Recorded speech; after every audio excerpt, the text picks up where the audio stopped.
در همین ماه رمضان سوال دادن که خوردن تخم یا اکرچکه یا کلبسه یا رولتون، خب انا آیا همین ها مقصد درست است یا نادرست است؟ البته درستند. هر چیزی که اگر حلال باشد یگان باکی ندارد. اینها را خوردنشان البته به البته جایز و درست است.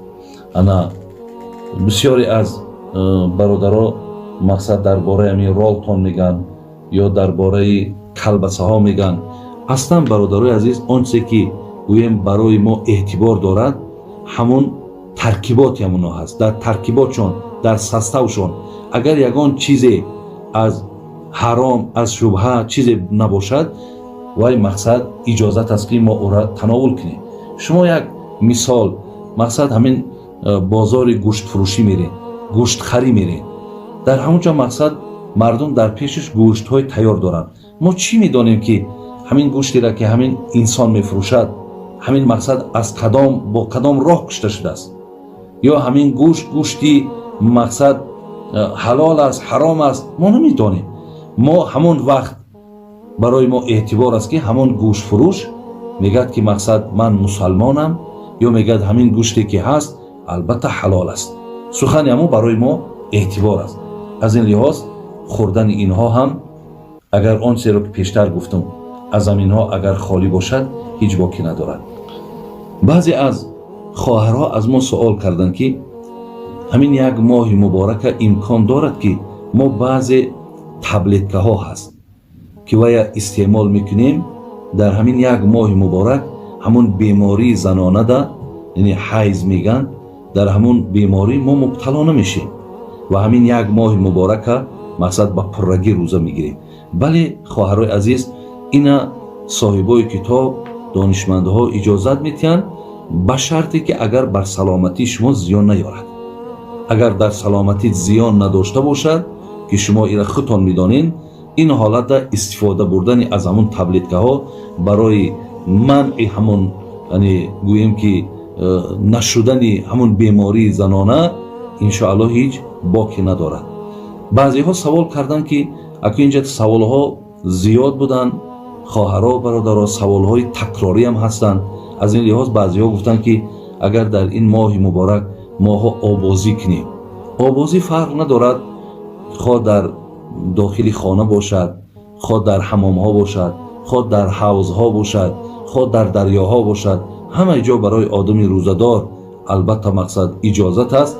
فقط احتیاط کنین که از راه های مقصد دهان، از راه های بینی مقصد یا از راه های گوش یعنی آب به حلق شما داخل نشود. و الا اگر این احتیاط شما کرده تانین هیچ باکی ندارد آبازی کردن شما. دیگر نفرهای سوال کردن که در ماه رمضان ماها مقصد بیماریم و اگر مقصد اوکال استفاده بریم اجازت هست یا نه. اصلا برادران عزیز و خواهرای مهربان، هر کسی بیماری دارد که به سبب روزه گرفتن اگر بیماریش اوج بگیرد، شریعت اسلام اجازت دادن که این آدم حقی روزه را خوردن دارد. وقتی که خدای مهربان اگر بیماری را از او گرفت، تنش که صحت شد، بعد همین روزه های را که در حالت بیماری خورده بود همین ها را قضا میگیرد. زین لحاظ شما مقصد در جان خودتان جبر نکنین. بسیار از نوع بیماری هایی که چی بیماری های قندن، چی بیماری های مقصد میدن، چی بیماری های روده هستند که اینها مقصد گرفتن برای اینها بسیار مشکلات ایجاد میکند. زین لحاظ برای شما شریعت این حقوق و این اجازت داد است. فقط شماها مقصد این رعایت کنید. ولی بعضی بیماری های هست که مقصد نه چندان در او مشکلات ایجاد میکنه، اینها اگر بگیرن اجازت است. و استفاده اوکال خواهر و برادر عزیز اجازت است.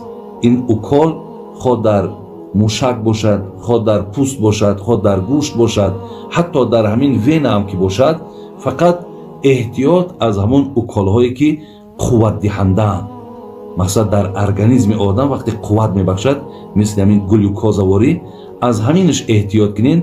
دیگر هر اوکالی که شما مثال میگذرانین، خواه برای طبابت دنداناتان باشد، خو برای مثال پس کردن تب باشد یا برای مثال پایان بردن فشار خون باشد، هر اوکالهایی که باشد فقط قوت دهنده نباشند هیچی باقی ندارد. اجازت است که شما از اینها مقصد استفاده برید. خب نفری گفتن که اگر من سهوا روزه رو میخورم، از یادش میبراید و خو میخورد، خو مینوشد، خو حتی بازنش هم خوابگی میکند، بعدا میفهمد که وای روزه دار است. این حالت در روزه شما باقی است. شما دوام روزه هم روزه بدارید، یعنی روزه شما از این حالت شکستگی نیست، زیرا که اینها قصدا نشدن، همه اینها سهوا یا با فراموشی شدگی‌اند. یا در حالتی که برادرها سوال کردند که مقصد ما سحر خورک میکنیم و بعد سحر خورک خواب میکنیم، همین حالت ده یا در بین روز ما احتلامی میشیم که مردم ما میگن انا شیطان مقصد فندش کرد گفتگی، با این اصطلاح بیشتر مردم استفاده میکنن. وقتی خواستین این حالت هم که باشد برادرها و خواهرای عزیز، روزه شما باقی هست، شما رفته غسل جنابت تو نکنین، این بر روزه شما یگان زیانی ندارد. در ماه رمضان سوال کردن که اگر حجامت کنیم، حجامت به همه علاقه معروف و مشهور است. خب و همچنان خونسپاری هست که امروز در مثال جمهوری ما هم یا در کجایی که شما قرار داشته باشین، برادرها مثال 300 گرم و 400 گرم خون میسپارند تا که اون خون با برای یگان برادرای دیگر یا خواهرای دیگر یک یاردم شود. حجامت و خونسپاری بر روزه شما زیان ندارد. در رمضان پیامبر نازنین منم حجامه میکردن، برای من یگان باقی ندارد. دیگر سوال کردن، گفتن که اگر ما در حالت روزدار بودیم، یکی به بیماری زنانه مبتلا شدیم، مقصد نصف روز روزدار بود، یکی از نصف روز او طرف مثال به همو بیماری زنانش مبتلا شد، آیا همین میتوند که روزه را دوام دهد؟ نه، اینها نمیتونند. وقتی در حالت حیض یا در حالت نفاس اگر کسی روزه هم که گیرد، روزش حساب نمیخورد.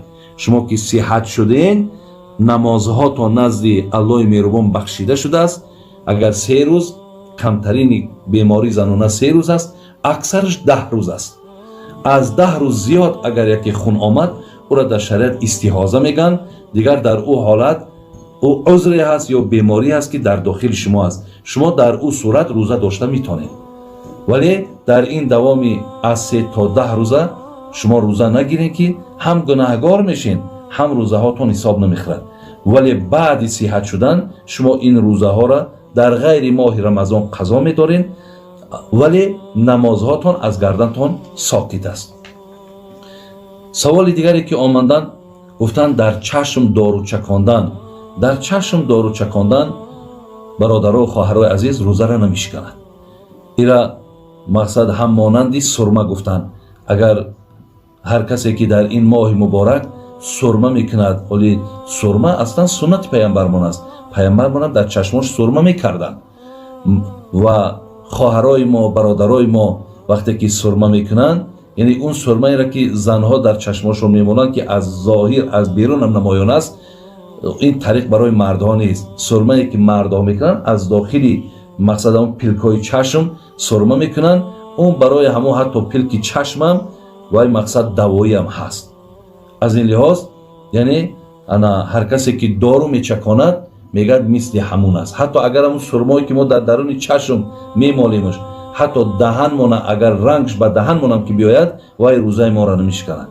ان همین چشمم به مثال همین است. گوشم برادرای از نظر علم آناتومیا امروز اثبات شدگی است که اگر همین پرده گوش کفیدگی نباشد، همون دارویی که در گوش میچکانند وای هم روزه را نمیشکنند.